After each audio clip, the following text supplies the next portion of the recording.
क्या ये so called animal lovers उन लोगों को वापस ला सकते हैं जिनकी जान रेबीज की वजह से गई है? ये टिप्पणी सुप्रीम कोर्ट ने उस सुनवाई के दौरान की है जिसमें उन्होंने दिल्ली एनसीआर के सारे आवारा कुत्तों को सड़क से उठाने का फैसला दिया है। 11 अगस्त को सुप्रीम कोर्ट ने दिल्ली एनसीआर से सारे के सारे आवारा कुत्तों को उठाने के आदेश दिए हैं। मतलब कि उठाओ और सीधा शेल्टर होम्स में कैद कर लो।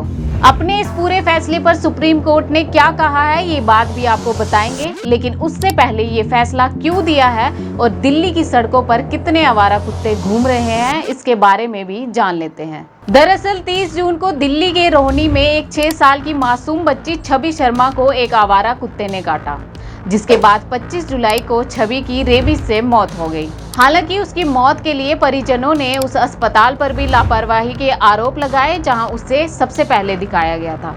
वहीं कुछ रिपोर्ट्स ये भी कहती है कि बच्ची की मौत रेबीज से नहीं बल्कि मेनिंजाइटिस से हुई है। वहीं 25 जुलाई को छवि की मौत के बाद सुप्रीम कोर्ट ने इस मामले का 28 जुलाई को खुद संज्ञान लेकर सुनवाई शुरू की, जिसमें कहा गया कि आवारा कुत्तों के बढ़ते हमले और उससे होने वाली मौतें चिंताजनक और परेशान करने वाली है। इसी सुनवाई पर फैसला देते हुए 11 अगस्त को सुप्रीम कोर्ट ने अपने फैसले में अथॉरिटीज को इन सभी स्ट्रीट डॉग्स को तुरंत उठाकर शेल्टर होम्स में डालने का फैसला सुनाया है। अब फैसले से पहले दिल्ली में एक बार आवारा कुत्तों की संख्या पर नजर डालते हैं। 2012 के डॉग सेंसस के मुताबिक दिल्ली में 60,000 आवारा कुत्ते होंगे। गार्डियंस की रिपोर्ट के मुताबिक ये आंकड़ा 2025 में अनुमानित तौर पर 10 लाख के करीब पहुंच चुका है। वहीं अन्य रिपोर्ट्स की माने तो ये आंकड़ा 3 से 4 लाख के बीच हो सकता है। ऐसे में कोर्ट के आदेश के मुताबिक लाखों आवारा कुत्तों को शेल्टर होम्स में रखा जाना है, या कह सकते हैं कि कैद किया जाना है। इस बात को ध्यान में रखते हुए अब ये जान लेते हैं कि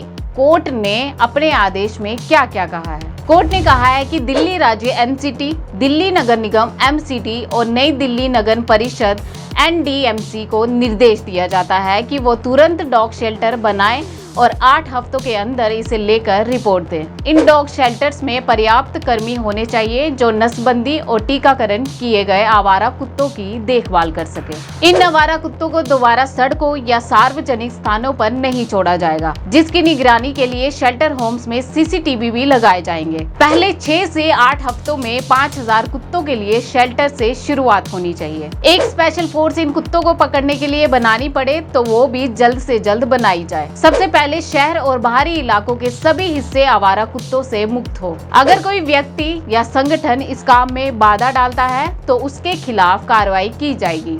1 हफ्ते के अंदर एक हेल्पलाइन बनाई जाए ताकि कुत्तों के काटने के सभी मामले की रिपोर्ट हो सके और शिकायत मिलने के 4 घंटे के अंदर कुत्ते को पकड़ने की कार्रवाई की जाए। सुप्रीम कोर्ट ने ये आदेश देते वक्त ये भी कहा कि ये जनहित में लिया गया फैसला है, इसमें भावुकता की कोई जगह नहीं होनी चाहिए। लाइव लॉ के मुताबिक जस्टिस पारदीवाला ने सुनवाई के दौरान मशहूर film the good, the bad and the ugly का हवाला देते हुए कहा कि जब गोली चलानी हो तो चलाओ, बातें मत करो। क्या ये सो कॉल्ड एनिमल लवर्स उन लोगों को वापस ला सकते हैं जिनकी जान कुत्तों के काटने से गई है? कोर्ट के इस बयान से साफ है कि बच्चों और बुजुर्गों की सुरक्षा सबसे पहले है। कुत्तों के प्रति प्रेम के चलते लोगों की जान खतरे में नहीं डाली जा सकती है। अब अंत में एक नजर दिल्ली में रेबीज के मामले पर भी डाल लेते हैं। एमसीडी के डेटा के मुताबिक 2025 में जुलाई तक के आंकड़े बताते हैं कि दिल्ली में 26,334 लोगों को कुत्तों ने काटा है। एक दूसरा आंकड़ा तो ये भी बताता है कि जून तक 35,198 मामले सामने आए थे,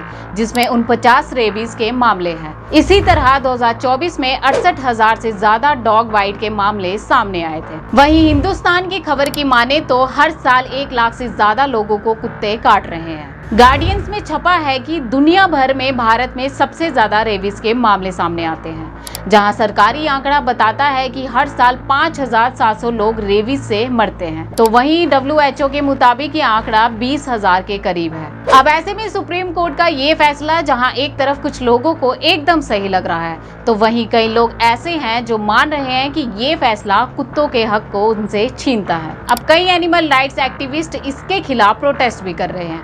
उनका उनका कहना है कि लार्ज स्केल में स्टेरिलाइजेशन, वैक्सीनेशन और पब्लिक अवेयरनेस कैंपेन्स के जरिए इससे निपटा जाना चाहिए। साथ ही हमारे देश में गौशालाओं के कितने बुरे हाल हैं इससे भी सब वाकिफ हैं। ऐसे में पहले तो लाखों कुत्तों के लिए शेल्टर होम्स बनाना ही चुनौती होगा और फिर उन शेल्टर होम्स में उनकी देखभाल सही से होगी ये भी मुश्किल ही लगता है। डॉग लवर्स और डॉग एक्टिविस्ट इस फैसले को बर्बर बता रहे हैं और 2023 के एनिमल बर्थ कंट्रोल रूल्स का हवाला दे रहे हैं, जिसमें कुत्तों को स्टेरिलाइजेशन और वैक्सीनेशन के बाद उनके इलाके में छोड़ने का कानून है। बीजेपी नेता मेनका गांधी ने कहा है कि 3 लाख कुत्तों के लिए शेल्टर्स और खाने को मिलाकर ही इस काम में दिल्ली सरकार के 10,000 करोड़ से ज्यादा खर्च हो जाएगा। उन्होंने कहा है कि ये फैसला लॉजिकल थॉट पर नहीं है बल्कि एंगर में दिया गया है। वहीं दूसरी तरफ दिल्ली की मुख्यमंत्री रेखा गुप्ता ने कहा है कि दिल्ली की जनता आवारा कुत्तों से बहुत परेशान है और वो सुप्रीम कोर्ट के आदेश का जल्द से जल्द पालन भी करेंगे। अब जब एक पार्टी के 2 लोग ही आपस में सहमति नहीं बना पा रहे हैं तो आप सोचिए देश की आम जनता में इस फैसले को लेकर कितना मतभेद होगा। आप इस फैसले को किस तरह से देखते हैं?